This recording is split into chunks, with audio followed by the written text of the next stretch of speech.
la laguna di Caorle è il pane dei pescatori.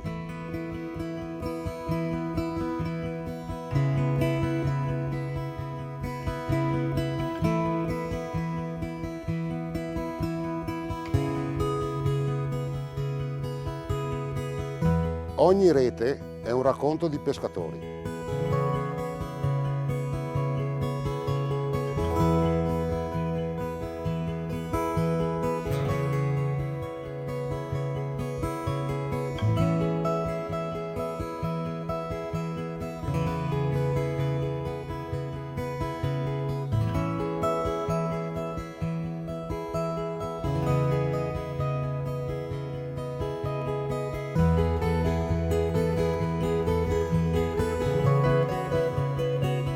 I casoni sono la voce silenziosa della nostra cultura.